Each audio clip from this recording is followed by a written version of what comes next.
¿Qué tal, amigos? Qué placer estar con ustedes nuevamente para compartir el estudio de Escuela Sabática. Estamos repasando y vamos a estudiar la lección número 5 titulada La Pascua. Estamos estudiando en este trimestre el libro de Éxodo y vamos a estudiar una lección tan importante, tan significativa y especial que es justamente esta lección de la Pascua. Pero antes de abrir el panel, antes de estudiar y entrar en la palabra de Dios, voy a presentarles a quienes están conmigo en esta oportunidad. Estoy junto a Mileni Fortunato. Bienvenida, Mileni, qué placer tenerte aquí. Gracias, un placer estar aquí. Gracias a ti, porque ella nos ayuda mucho aquí en el ministerio. Ella trabaja en diseño y está siempre como editora, ayudándonos mucho en este panel, en este programa. Y justamente también tengo a mi mano derecha a mi querido pastor amigo Johnny Valenzuela. Bienvenido, pastor. Un placer, pastor. Gracias. Qué placer tenerte aquí. Tengo la verdad una bendición grande de poder estar contigo hoy.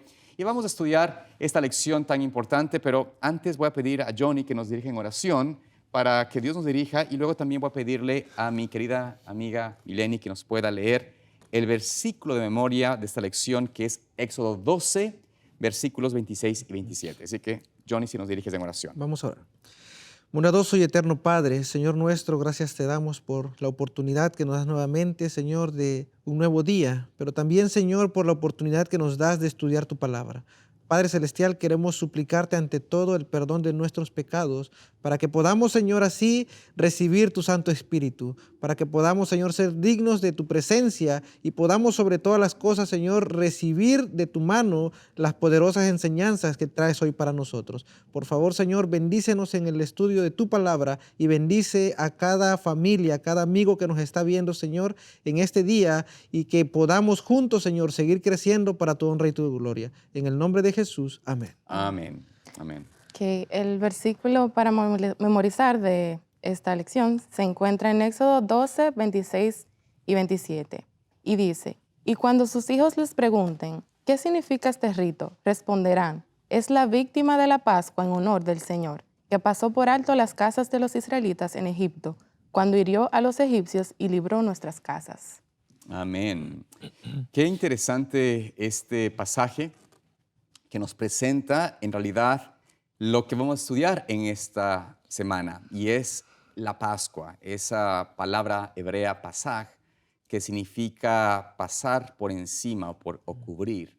Y vamos a analizar esta interesante historia a la luz de algo que también quedó pendiente la semana pasada. Es decir, la semana pasada vimos las primeras 9 plagas, las plagas que cayeron sobre Egipto. Vimos el desenlace de este acontecimiento en el cual fueron afligidas las personas, la nación fue abatida de Egipto, la economía, el sistema aún de su religión, por supuesto, fue desenmascarado como un sistema falso. Todos los dioses que ellos confiaban, a través de las plagas, Dios mostró su autoridad.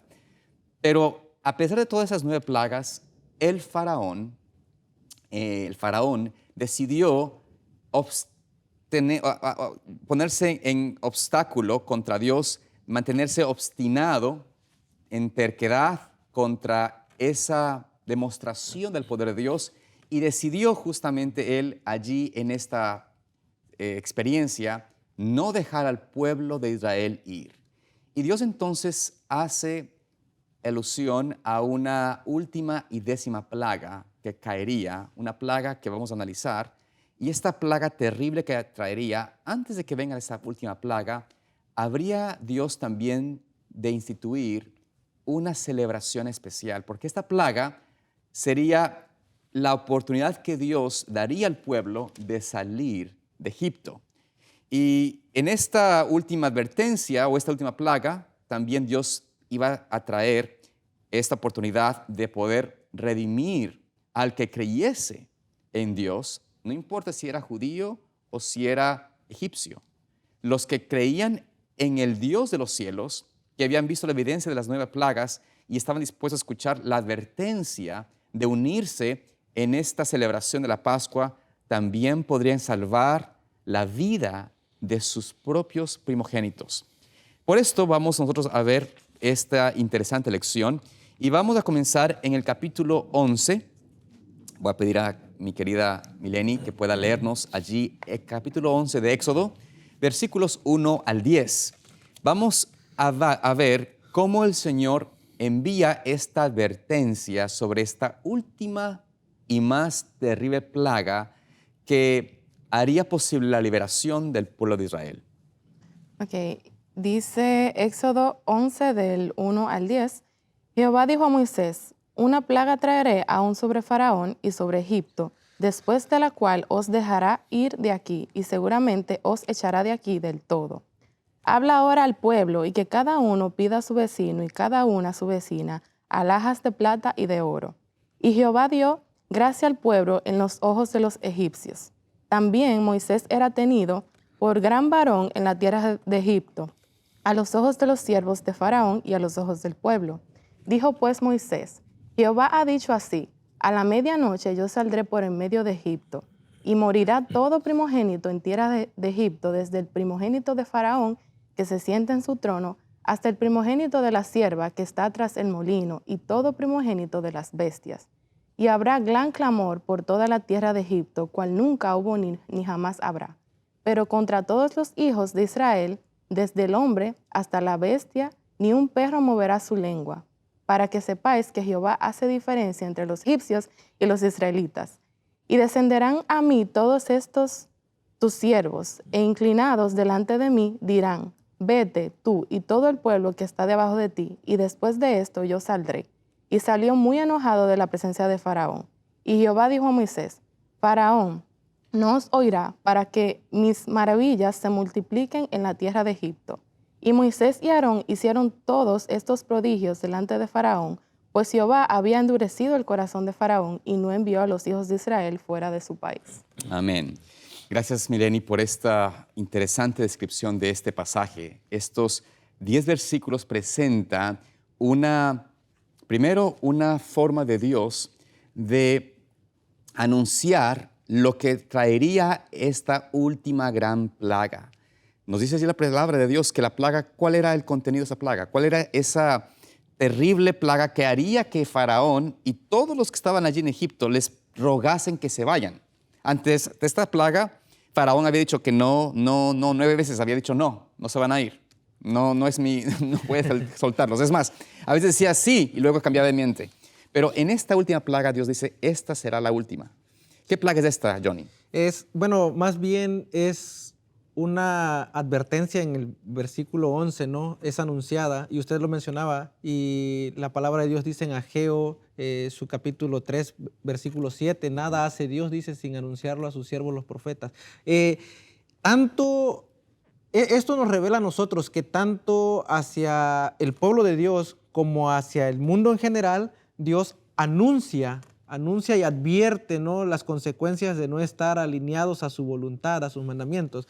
Y aquí en esta nueva plaga, la semana pasada se estudiaron 9, pero la 10, ¿verdad?, quedó como un toque especial, y es la muerte de los primogénitos. Se anuncia la muerte de todo primogénito de Egipto, y Dios dice que, lo que acaba de leer ahorita, menciona que Dios hace diferencia entre egipcios e israelitas, ¿sí? Uh-huh. Qué gran observación, ¿no?, que haya quedado escrito esto. ¿Por qué? Porque Dios dice, verás la diferencia que Dios hace entre un egipcio y un israelita. Esto tiene mucho que ver hacia nosotros hoy en día, de cómo Dios nos ve como sus hijos, ¿sí? De cómo Dios ve a su pueblo, de cómo Dios sí hace diferencia entre lo que nosotros somos estando delante de Él y lo que son las otras personas que no están alineados a la voluntad de Dios. Pero es interesante más que todo notar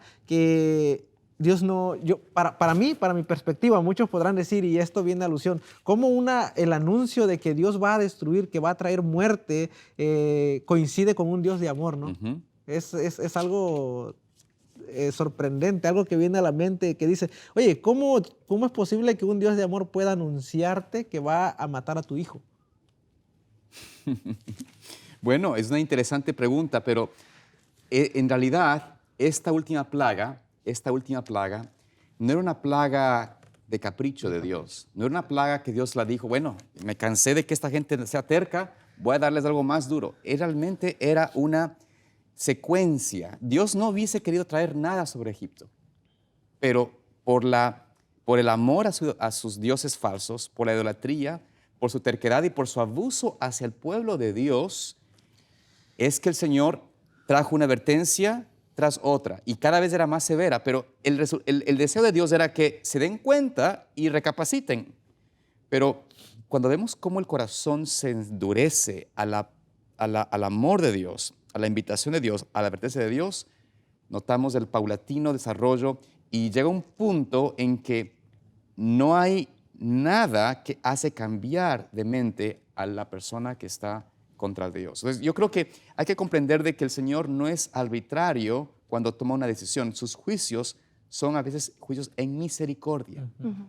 Y eso hay que entender esto, ¿no? Y, adelante. Sí, o sea, tocando el punto que dijo Salazar, que la misericordia de Dios, o sea, a pesar de la dureza del faraón, o sea, Dios tuvo misericordia, o sea, aquí vemos en la lección que dice, Dios dio tiempo a Egipto, o sea, Dios 3 días de oscuridad, o sea, a pesar de que lo anunció, o sea, Él dio el tiempo, Dios es un Dios paciente, y o sea, a pesar de las equivocaciones, porque obviamente lo que hizo faraón no fue correcto, pero Él aún así tiene misericordia con nosotros, y Él estuvo, o sea, dio tiempo, y aún así, o sea, como dice Valenzuela, que Dios también por ahí demostró su amor, porque demostró su justicia. Amén. Entonces, Amén. Y eso precisamente es lo que yo quería comentar. Dios, no solamente a Faraón, sino a cada uno del ser humano le llama la atención, ¿no? ¿Cuántas? O sea, imagínense 10 veces. Antes de, 9 veces antes de esto, ¿no? Empezó con la primera plaga, la segunda, y cada una de esas plagas era una llamada de atención a Faraón. Mostrarle que no solamente estaban equivocados, sino que Dios estaba sobre todos los dioses que ellos adoraban. O sea, Dios es el único Dios, aunque ellos creían que sus dioses también tenían relevancia en todo lo que existe y en todo lo que hay. Dios en cada plaga le estaba mostrando a ellos que estaban equivocados, les estaba llamando la atención, les estaba haciendo un llamado.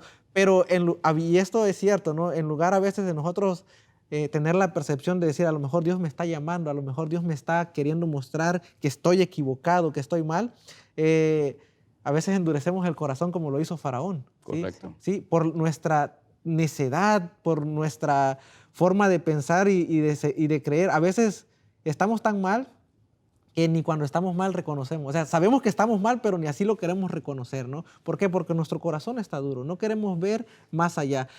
Y la justicia que ustedes mencionan, esto fue en la última plaga, fue una ejecución de justicia, ¿sí? Porque Dios no solamente estaba trayendo muerte, sino también justicia al pueblo de Israel, que en el pasado ellos habían sufrido la muerte de sus primogénitos, de sus hijos, cuando el pueblo de Egipto les estaba dando muerte, ¿sí? Incluso cuando nació Moisés. Correcto. ¿Sí? La historia de Moisés nos revela a nosotros cómo su madre luchó para preservar la vida de su pequeño, y Dios ante esta última plaga trae un significado profundo, trae justicia, pero también trae misericordia, y esto nos demuestra a nosotros que Dios nos va a hablar. Si no hacemos caso, Dios va a hacer justicia.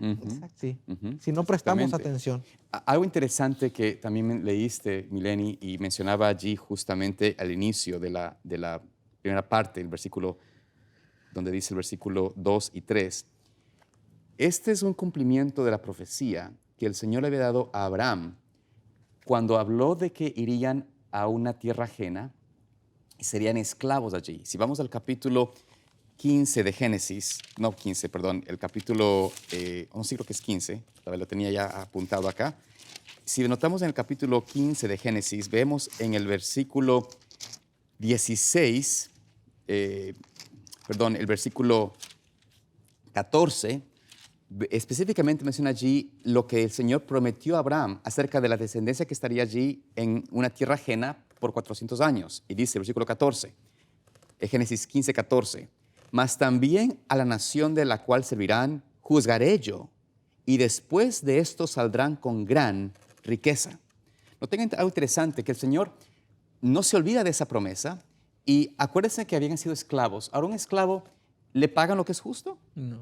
Un esclavo es un abusado, pues obviamente el pueblo de Egipto habían abusado, habían oprimido, habían tomado su poder por las armas y habían doblegado a esta nación, subyugado a esta nación y no habían pagado lo que era justo, no habían dado la oportunidad de reconocer su labor. Dios les dice, con esta Pascua, antes de esta plaga, voy a prepararles, voy a mostrar de que el Señor no les va a sacar con manos vacías. Van a recibir su paga. La justicia de Dios se aplica en todo aspecto. No solamente en traer esta ejecución de los primogénitos a Egipto, pero también en restituir el robo que habían hecho al pueblo de Israel a lo largo de los años. Y confirmando la promesa de Dios a Abraham, que él sacaría a ese pueblo, a pesar que pasaron por esclavitud, pasaron por ese yugo pesado, el Señor no se olvidaría de su pueblo y saldrían con gran riqueza. Haciendo eco de esto a la luz del gran conflicto, porque tenemos que pensar esto en nuestra experiencia. A veces en esta tierra uno pasa dificultades, pasa persecución, no tienes trabajo por ser fiel al Señor, digámoslo así, ¿no? Por igualar el sábado o lo que sea. Tal vez no tienes la riqueza y muchas veces también te pueden abusar, pueden oprimirte. Pero Dios mira tu vida y Él te declara que Él te dará la riqueza. Al final de cuentas, cuando el Señor venga, ¿qué nos va a dar? Mucho más de lo que nos imaginamos. Entonces podemos entender de que el Señor, en esta vislumbre, en esta historia, vemos que el Señor se preocupa por el bienestar de sus hijos. Y Él ha prometido un cielo nuevo, una tierra nueva, donde nuestras moradas serán de oro, de riquezas incalculables. Por lo tanto, entendamos de que también nosotros, aunque pasemos hoy tribulación y seamos oprimidos, y seamos nosotros en esta tierra, pasemos penurias y pobreza y escasez, el Señor tiene todo eso anotado. Y Dios traerá y vindicará a su pueblo. Con esto en mente, no sé si tienes algo que compartir. Sí, no, y qué importante es también pensar que Dios tiene todo bajo control y todo lo que hacemos Él lo tiene en cuenta, ¿sí? Qué importante es pensar en que, no solo pensar en que recibimos injusticia nosotros, sino pensar en qué tan justos somos nosotros también, ¿sí? Porque así como usted menciona, Dios trajo justicia al pueblo de Israel, le devolvió todo, tal vez el salario que no habían percibido durante tantos años que habían estado ahí, trajo justicia por los primogénitos muertos y muchas otras cosas. Eso nos debe hacer pensar a nosotros que nosotros tal vez estamos haciendo mal, ¿sí? Claro. Y aunque ahorita no hemos recibido consecuencias de nuestra maldad o de nuestros actos, tomemos en cuenta que pasaron 400 años con el pueblo de Israel y Dios no se olvidó. No se olvidó de lo que esta nación le estaba haciendo a su pueblo, ¿sí? Entonces nosotros también, aunque no recibamos nuestras recompensas por nuestra maldad en el acto, recordemos que Dios no olvida. Así es. ¿Sí? Que Dios es justo y a su tiempo traerá justicia. Entonces tenemos que pensar nosotros en que qué tan justos somos o qué tan malos hemos sido, ¿sí? Para esperar la justicia de Dios. Muchos tenemos miedo cuando se habla de justicia, a muchos nos da miedo. Claro. ¿Sí? Cuando hablamos del juicio de Dios, a muchas personas les da miedo. ¿Por qué? Porque conocemos la vida que llevamos, conocemos que no hemos sido buenos, conocemos que tal vez hemos hecho daño a las personas. Y esto es lo que tal vez nosotros tenemos que reflexionar hoy. ¿Sí? Amén. ¿Sí? De que Dios no pasa por alto ni el maltrato, ni todo el daño que nosotros podamos hacer. Dios a su momento traerá justicia a esas personas. Y si nosotros hemos sido maltratados, Dios traerá justicia para nosotros. Pero si nosotros somos maltratadores, el juicio caerá sobre nosotros. Gracias, Johnny. Ese punto es sumamente importante porque nosotros tenemos el deber de pasar penuria por la causa de Cristo, es correcto, pero que yo cause a otro sufrimiento, aflicción, que yo sea ingrato, que yo sea injusto, que yo abuse, otra cosa muy, muy triste y muy peligrosa. De hecho, el Señor nos presenta la palabra de que aquellos que hagan esto traerán su recompensa. Toda obra vendrá su recompensa. Así es. Muy buen punto. Vamos a la siguiente parte de la lección. Tal vez si nos puedes leer, querida Mileni, en el libro de Éxodo, capítulo 12, vamos a ver los preparativos que Dios pide a su pueblo que hagan para esta Pascua, a esta celebración que se va a generar, se va a crear, se va a fundar previo a esa ejecución de la plaga. En el capítulo 12, versículos 5 al 8 y luego el 11 y 12, para tratar de ser puntuales. Ok, del 5 al capítulo 12, del 5 al 8. Correcto. Ok. El animal será sin defecto, macho de 1 año. Lo tomaréis de las ovejas o de las cabras, y lo guardaréis hasta el día 14 de este mes, y lo inmolará toda la congregación del pueblo de Israel entre las 2 tardes. Y tomarán de la sangre y la pondrán en los 2 postes y en el dintel de las casas en que lo han de comer. Y aquella noche comerán la carne asada al fuego, y panes sin levadura, con hierbas amargas lo comerán. 11 y 12. Y lo comeréis así, ceñidos vuestros lomos, vuestro calzado en vuestros pies y vuestro bordón en vuestra mano, y lo comeréis apresuradamente. Es la Pascua de Jehová.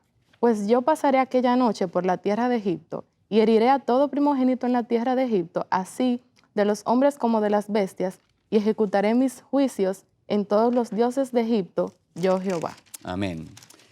Muy bien, es la descripción que el Señor da a Israel, a su pueblo, y a los que quieran escuchar su voz, de la única manera de poder no ser partícipe o no recibir este último juicio de esta plaga. Es decir, en esta última plaga, aunque Dios, como tú mencionaste, hacía una distinción entre egipcios y israelitas, si el israelita no creía en esto, en hacer esta parte, así sea una familia pequeñita, y diría, no, es que yo, ¿para qué? Si pensaba de esa manera, no habría liberación de su familia, aunque era israelita. Era una necesidad, una responsabilidad hacer eco a este preparativo. Entonces, notemos ahora qué nos dice aquí la palabra de Dios en cuanto a preparativo. ¿Qué es lo que tenían que hacer brevemente? Tomar un cordero. ¿Qué tipo de cordero de cordero tenía que ser, Johnny? Un cordero sin mancha, ¿sí? Ya sea, la palabra de Dios nos dice precisamente en el versículo 5, el animal será sin defecto, dice, ¿sí?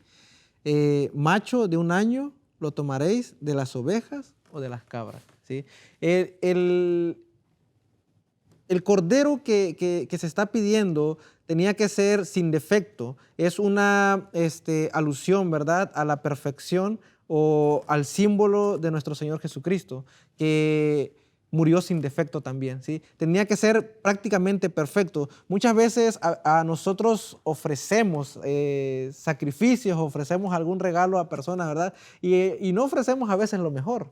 Lo que ¿sí? nos sobra. Sí, lo que nos sobra. Lo que nos gusta. Sí, lo que no nos gusta, ¿no? Pero nuestro Dios da instrucciones específicas. Y esto es importante que nosotros entendamos. Nuestro Dios en toda la palabra, de Dios, en toda la Biblia, siempre que Él pide algo, y vean que son muy pocas las cosas que Dios pide, ¿sí?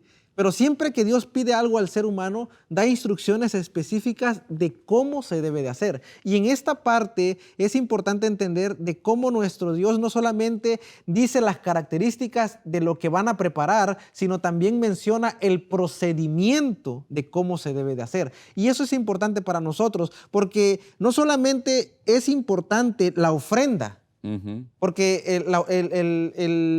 el animal era la ofrenda, correcto, ¿sí?, que ellos estaban preparando. Pero no solamente es importante la ofrenda, sino también la forma en la que se ofrece la ofrenda. Y Dios dio instrucciones, primero, porque el pueblo de Israel nunca había hecho esto. Así es. Nunca lo había hecho. Entonces, ellos no sabían cómo hacerlo, y a veces cuando nosotros no sabemos cómo hacer las cosas, lo hacemos a nuestro entendimiento, ¿no es cierto? Pero nuestro Dios no nos deja así. Nuestro Dios dice, mira, yo quiero que hagas esto, y como Moisés lo dijo muchas veces, lo hizo con el santuario, lo hizo en esto, lo hace con el sábado específicamente, y Dios da instrucciones. Pero qué importante son seguir las instrucciones de Dios. Amén. Imagínense nada más que faltar a un punto de lo que Dios dijo significaba la muerte de tu hijo. ¿Cuál era, hablando de esto, tú mencionabas que se inmolaba el cordero, Mileni, tú leíste esta parte. ¿Qué pasaba con la sangre del cordero? ¿Dónde debía poner la sangre? ¿Cuál era el propósito, como mencionaba Johnny, qué se debía hacer con esa sangre? Bueno, esa sangre debía de colocarse en el marco de la puerta afuera, Y bueno, eso implicaba que la sangre del Señor pues les iba a cubrir de la maldad que iba a pasar esa noche. Amén, exactamente.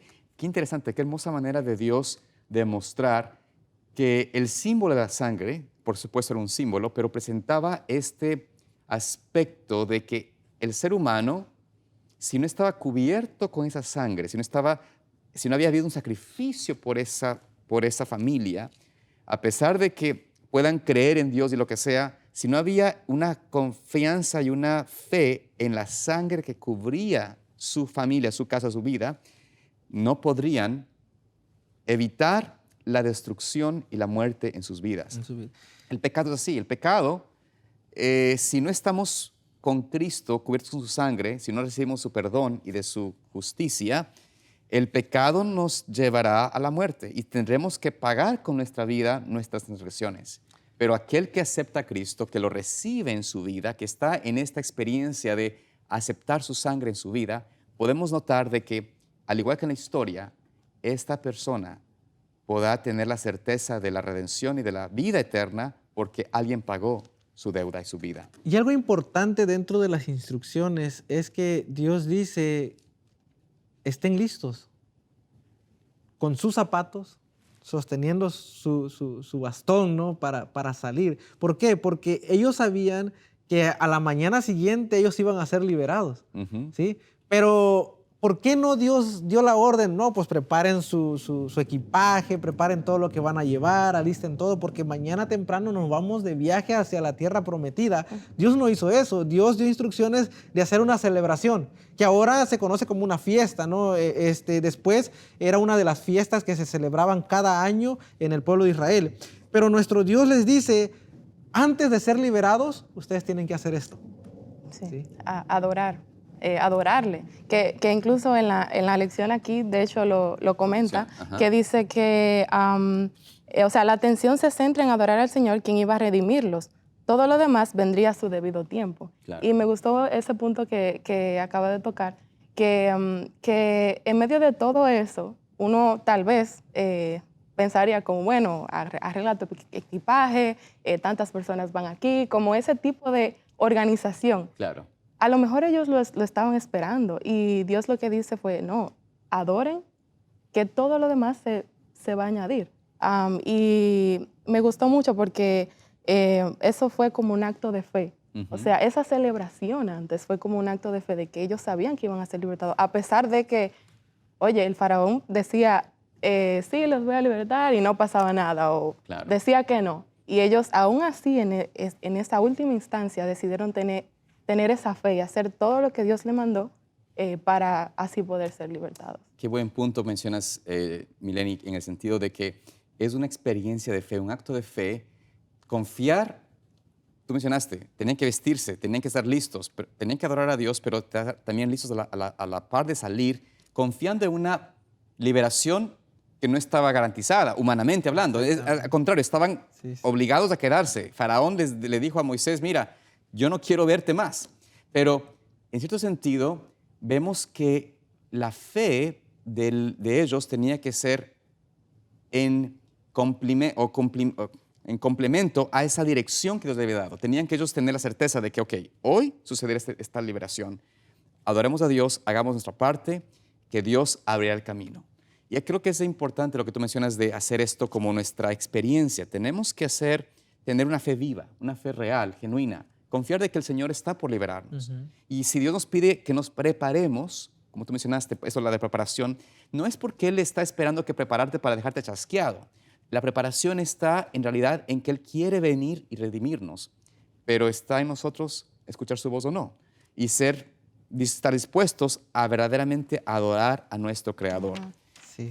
Y es interesante porque a veces ellos, por ejemplo, como mencionabas, Milena, habían recibido la noticia de que, oh, Faraón sí nos dejó ir.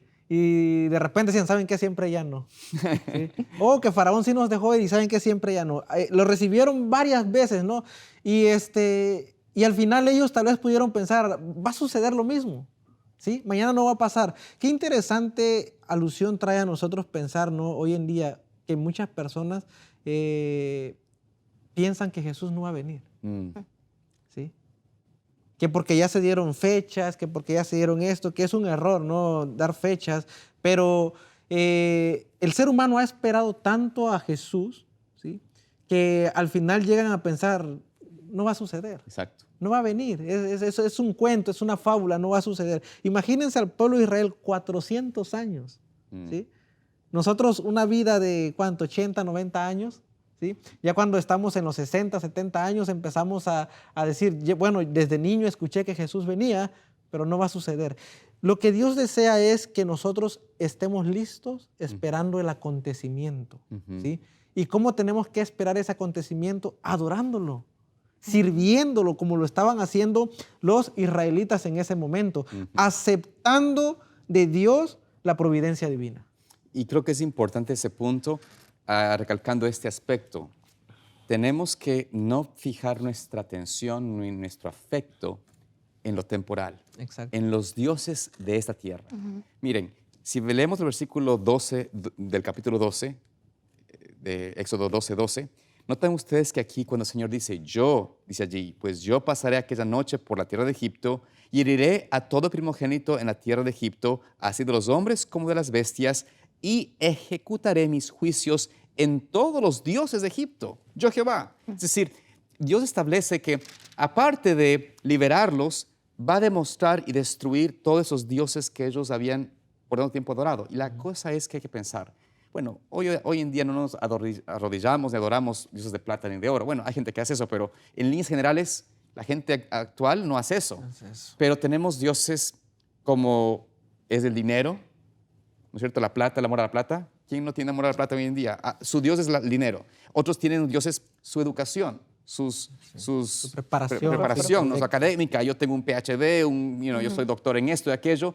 Esa es la cosa. O la ciencia, ¿no? La ciencia humana o la tecnología, etc. Bueno, hay muchos dioses hoy en día que tenemos delante de nosotros y Dios dice, mire, cuando yo tenga mis juicios, y Dios nos avisa de sus juicios, de sus plagas, todo aquello que el hombre ha hecho, todo poder, autoridad, toda ciencia será desenmascarada por el Señor de que es nada, que lo que el hombre hace no tiene fundamento. Pero con esto en mente, vayamos a la siguiente parte. Vamos ahora sí a ver los versículos que creo que es importante notar, versículos 13 y 14. Hacer un poco énfasis en esto, porque aquí se establece justamente el aspecto de la Pascua en su esencia. Si nos puedes leer, Nileni, tú, con tu linda voz aquí en el versículo 13 y 14 de Éxodo 12. Y la sangre os será por señal en las casas donde vosotros estéis. Y veré la sangre y pasaré de vosotros, y no habrá en vosotros plaga de mortandad cuando hiera la tierra de Egipto. Y este día os será en memoria, y lo celebraréis como fiesta solemne para Jehová durante vuestras generaciones. Por estatuto perpetuo lo celebraréis. ¿Qué nos puede decir Johnny sobre este punto, sobre esta señal, ¿no?, de la sangre?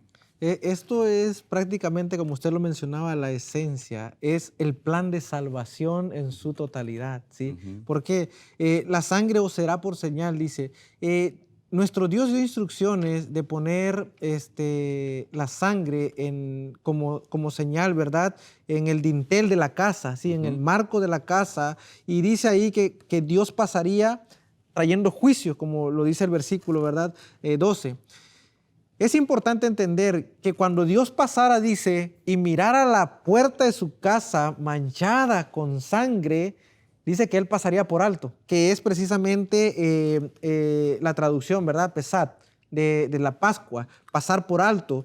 Dice que Él pasaría por alto ese hogar, ¿sí? Librándolos del juicio de Dios. Librándolos, ¿verdad? ¿Cómo nosotros nos libramos del juicio de Dios, verdad? Y esto lo explica bien sencillo, colocando la sangre del cordero en las puertas de su casa.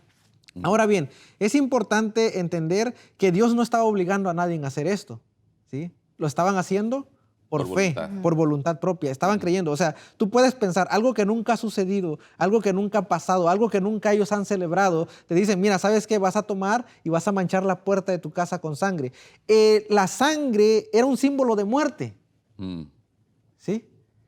Ellos acababan de sacrificar un cordero, acababan de darle muerte a un ser vivo, a un animalito.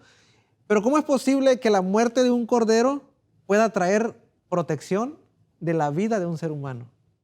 ¿Sí? Eso era algo que ellos estaban pensando. Entonces, ellos tomaron la sangre de un ser que había muerto para ellos preservar la vida de su primogénito. Esto es el Evangelio, este es el mensaje de salvación que nos dice a nosotros. Incluso nosotros podemos pensar, ¿verdad?, en la Pascua de nuestro Señor Jesucristo. Cuando nuestro Señor Jesucristo toma a sus discípulos y celebran la Pascua, Él les dice, esta es mi sangre, ¿sí? Este es mi cuerpo, ¿sí? En otras palabras, la sangre de Cristo es la misma sangre que estaba simbolizando el cordero que estaba en la Pascua, en la primer Pascua celebrando el pueblo de Israel. Pero hay algo más importante incluso que nosotros tenemos que hacer. La Pascua nosotros la celebramos, ¿verdad? O se celebraba antes con todo lo que se mira, pero hay un significado más profundo todavía, y eso es el versículo 23. Bueno, el versículo 22 del capítulo 12 dice algo bien interesante. Dice, cómo Dios dio instrucciones de cómo se tenía que rociar el marco de la puerta con la sangre. Dice el versículo 22, y tomad un manojo de hisopo, dice, y mojadlo en la sangre que estará en un lebrillo, y untad el dintel y los dos postes con la sangre que estará en el lebrillo, y ninguno de vosotros salga de las puertas de su casa hasta la mañana. ¿Sí? Esta instrucción, imagínense, Dios dio instrucciones de cada cosa, Dios dio instrucciones de cada parte, y esta trae alusión no solamente, la lección menciona el versículo de Salmo 51:7, donde el salmista dice, límpiame con hisopo. ¿Sí? Patriarcas y Profetas, en su página 249 menciona que el hisopo era usado para rociar la sangre, era un símbolo de la purificación. ¿Sí? Y no solamente eso, dice que se usaba para la limpieza de un leproso. Cuando limpiaban un leproso usaban el hisopo para limpiarlo de su lepra. Y de quienes estaban inmundos por su contacto con los muertos. ¿Sí? Ya ven que antes, si una persona tocaba a un ser, ya sea animal o una persona muerta, quedaba inmundo. Dice que el hisopo se usaba para purificarlos de la inmundicia. ¿Sí? Se ve su significado también en la oración del salmista. Purifícame con hisopo y seré limpio. Lávame y seré más blanco que la nieve. ¿Sí? En otras palabras, esto no solamente demuestra, la sangre no solamente demuestra la protección de la vida del ser humano, sino también la purificación del ser humano. ¿Sí? Porque nosotros no podemos esperar que nuestro Dios nos otorgue la salvación y seguir viviendo de la forma que vivimos. ¿Sí? O sea, el israelita, al aceptar el sacrificio de Cristo, también estaba aceptando la purificación a través de la sangre de Cristo. Amén. Amén. Ese es un punto muy importante, Johnny. Gracias por traer esa colación. De hecho, en la institución de la Pascua, si leemos, si tal vez me puedes leer, Mileni, el versículo del capítulo 12, versículo 17, y luego el versículo 20, ¿notas ustedes algo interesante? Cuando Dios establece esta celebración y dice, vamos a hacer esta fiesta, esta conmemoración, Él hace énfasis en esto, versículos 17 y 20. Y guardaréis la fiesta de los panes sin levadura, porque en este mismo día saqué vuestras huestes de la tierra de Egipto. Por tanto, guardaréis este mandamiento en vuestras generaciones por costumbre perpetua. El 20, ninguna cosa leudada comeréis en todas vuestras habitaciones. Comeréis panes sin levadura. ¿Por qué Dios establece conectando la Pascua en el día que saliste de Egipto, vas también a comer por 7 días panes sin levadura? ¿Solamente porque quería Dios darles un pan diferente? No, el aspecto es importante, los simbolismos, como tú mencionaste. En la celebración de la Pascua había el plan de redención. Muerte del Cordero, sacrificio que es el que toma mi lugar, su sangre es la que me cubre, me perdona mi pecado, pero la obra de perdonar el pecado es una obra de purificación, de limpieza y de vivir una vida victoriosa, sin el pecado, sin esa aguijón allí en la vida. Dios desea que su sangre nos purifique, como tú mencionabas, nos limpie, nos cambie. Y a veces el hisopo, que era como una planta que se usaba allá de esa región, era media áspera, tenía cierto aspecto donde podía usarse como para limpieza. Entonces, en cierto sentido, la purificación debe quitar nuestras manchas. Puede ser lo que Dios usa como símbolo de también el oro, ¿no? Que en el fuego. El fuego quita toda esa mancha del oro, pero la purificación, aunque puede ser un poquito áspero en el sentido de nuestra experiencia, nos permite salir limpios, transformados por la sangre de Cristo. Así que Dios quiere que entendamos de que el plan, y Dios quería que esta experiencia de la Pascua que se establece para el pueblo de Israel como una celebración perpetua, que les dé a ellos la vislumbre de lo que Él quería hacer en sus vidas. Perdonarles, cubrirles, pasar por alto sus pecados, pero no dejarlos en esa condición. Exacto. Había una parte que tienen que escoger en cada habitación, entonces, mira, uno puede haber dicho, bueno, yo guardo en mi casita un pancito con levadura, ¿no? Porque pues es más suave, ¿a quién no le gusta el Más pan? rico. Es más rico. Sí. Pero Dios dice, no deben tener en ninguna parte de su casa la levadura, porque es un símbolo del pecado. Entonces Dios quiere esa purificación en nuestras vidas, quiere esa purificación en tu vida y en mi vida. Y es importante que Dios menciona, ¿no?, la preparación antes de recibir una purificación espiritual. Sí. El ser humano tiene que hacer preparación física, ¿sí?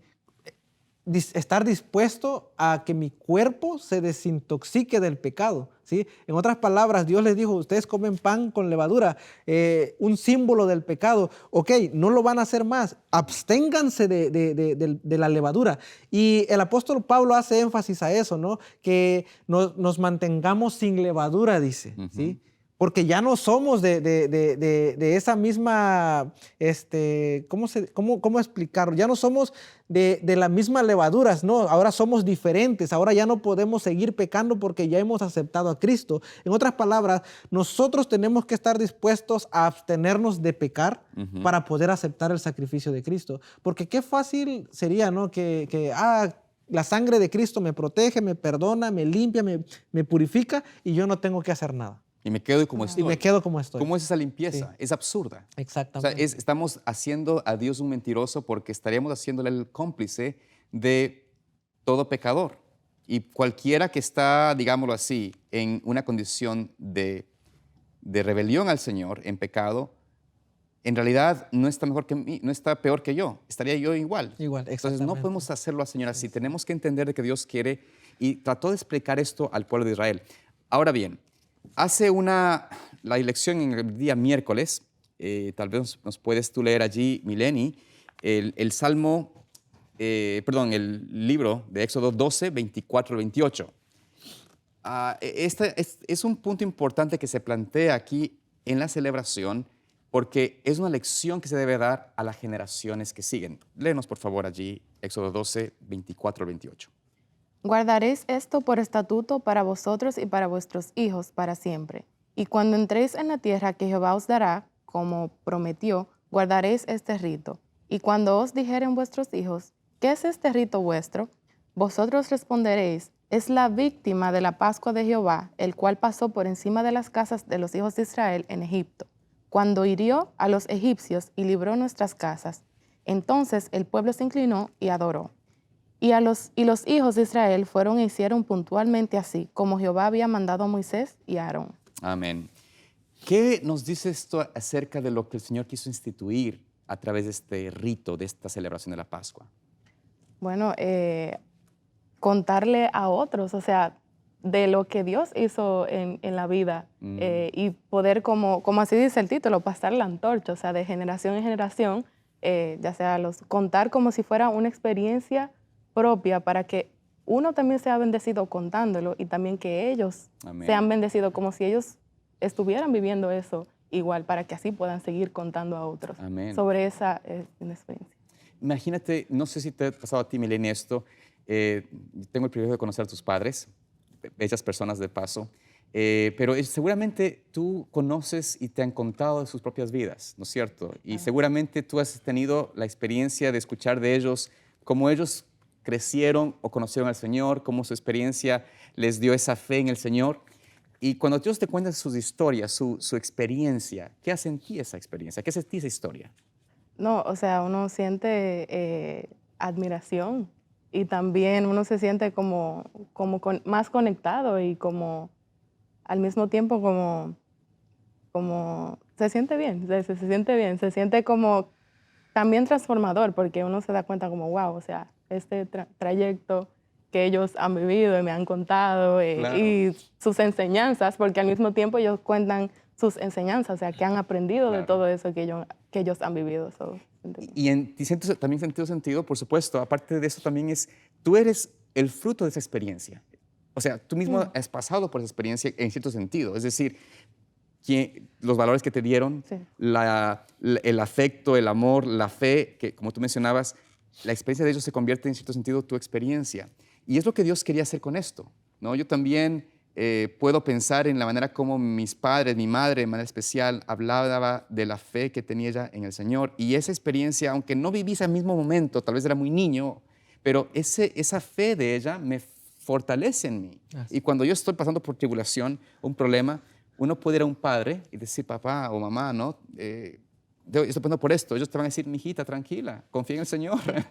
Y uno dice, a veces uno no tiene, o sea, uno sabe que los padres quieren el bien y esa fe de ellos fortalece nuestra fe, lo que Dios quería hacer con los hijos de Israel. Y sabe, pastor, que mi experiencia ahora, en la actualidad, es hacia mis hijos. Por supuesto. Por ejemplo, ¿no? Qué responsabilidad como padres Ajá. de transmitir todo lo que Dios ha hecho. Romanos 14 menciona y ahí menciona y dice que todas las cosas que fueron escritas para nuestra enseñanza fueron escritas a fin que por medio de ellas encontremos esperanza y consolación, dice.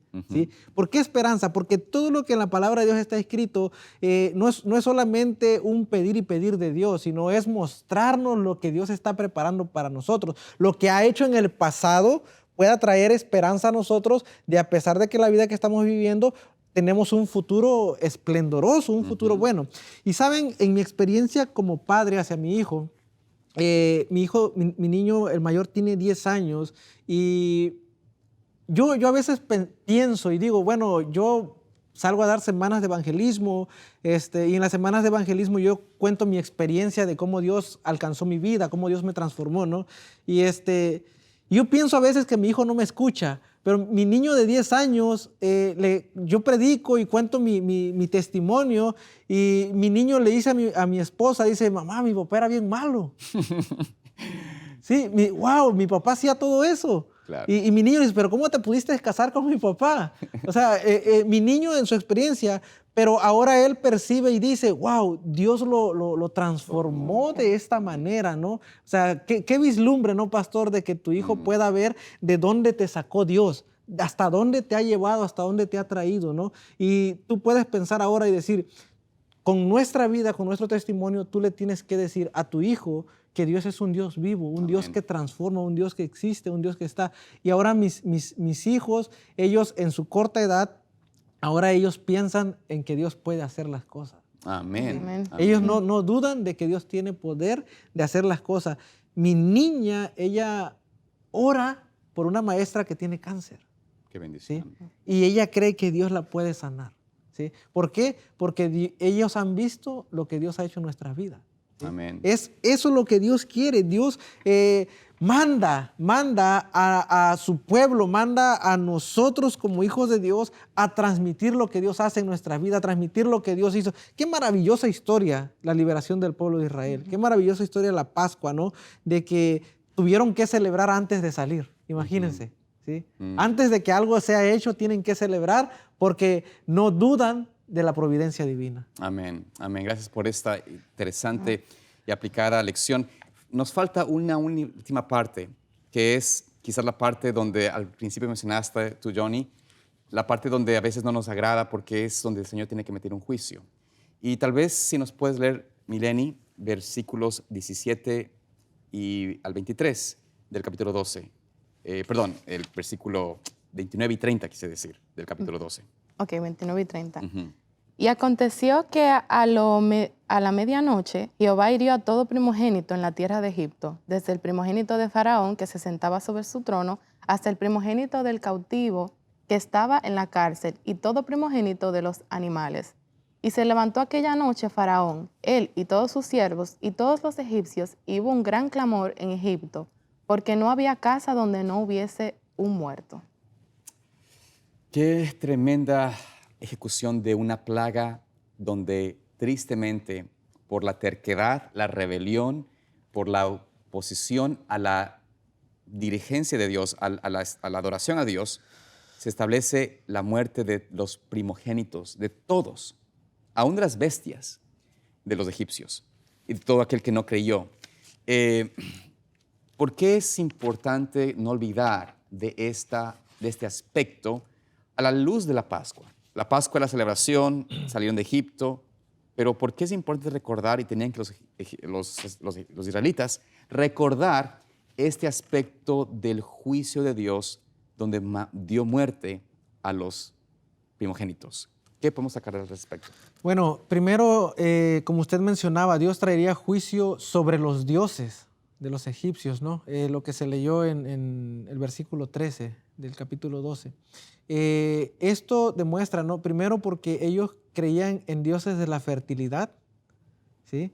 Incluso Faraón se sentía un dios. Claro. ¿Sí? Él se autodenominaba Dios y su hijo era ¿cómo se llama? Un dios también, ¿no? Era conocido. O sea, cómo ellos iban a morir, ¿no? Cómo ellos siendo Dios iban a morir. Incluso tenían un dios para cada, el dios de las mujeres fértiles, ¿sí? Claro. Todo eso, ¿no? Entonces, al Dios tocar al primogénito, al Dios tocar, no solamente estaba tocando la vida de un ser humano, estaba tocando su religión, estaba tocando su creencia en lo que ellos creían, en lo que ellos estaban. Y esto trajo juicio no solamente de decirles, miren, yo soy el Dios de la vida, pero también soy el Dios que trae, que trae juicio, que trae muerte, ¿verdad? A aquellos que no están aceptando mi misericordia, porque Dios es un Dios de misericordia. Incluso la lección menciona algo tan importante que me llamó mucho la atención. En la Pascua, cuando los israelitas pusieron sus dinteles, hubieron egipcios que llegaron a refugiarse adentro de la casa de los israelitas, porque, o tal vez por miedo, porque ya habían visto todo lo que Dios había hecho, todo el llamado de atención, y ellos creían que Dios tenía el poder para hacerlo. Ahora, ellos creyeron más en el Dios de Israel por toda la evidencia que habían hecho que en los dioses egipcios, algo que ni Faraón ni los demás hicieron. Entonces, qué importante es entender que nuestro Dios es un Dios que está sobre todo. ¿Sí? Es un Dios que está sobre todo lo que nosotros tengamos. Y aquí el punto es que cuando Dios vino, no solamente trajo juicio por todo lo que el pueblo de Israel había sufrido, sino también trajo juicio porque Egipto le estaba robando el papel, o no más bien el lugar que Dios se merece. Amén. ¿Sí? El Dios de la vida. Y creo que esta conexión nos aplica en cierto sentido directamente al mensaje que tenemos en el tiempo actual. El mensaje actual nuestro que Dios nos ha dado es un mensaje de advertencia. Es un mensaje similar a una última plaga. Vienen 7 plagas postreras. Viene una destrucción. Estamos en tiempo de juicio. No hay que pensar que nosotros estamos libres de pasar una experiencia similar a los egipcios, a los que no creen como en el tiempo de Israel, y pensar de que nuestra vida no tiene ninguna consecuencia. Lo que hagamos hoy, nuestras decisiones, nuestra elección, donde ponemos nuestro afecto, donde ponemos nuestra creencia, nuestra confianza, determinará si es que en este día final, donde venga el Señor y tenga que ejecutar juicio contra los impíos, estaremos o cubiertos con la sangre de Cristo, siendo purificados por Él y una vida sin esa contaminación, viviendo una vida piadosa, purificada por el Señor, o estaremos en una experiencia donde en realidad seremos vistos defectuosos y necesitados de destrucción. Así que, a la fin de cuentas, estamos nosotros ahora ante 2 caminos a seguir. ¿Qué podemos decir finalmente? Encontrarnos en el lugar de recibir justicia o recibir un juicio. Exactamente. ¿Sí? O recibir una sentencia que no nos pueda gustar, ¿no? Tenemos que nosotros pensar en aceptar la dádiva de Cristo, pero hacer lo que nos corresponde para Amén. vivir de acuerdo a como Dios quiere. Amén. Amén. Bueno, queridos amigos, Dios los bendiga y los guarde. Esperamos vernos aquí la siguiente semana para compartir un poco más de la palabra del Señor. Dios les bendiga.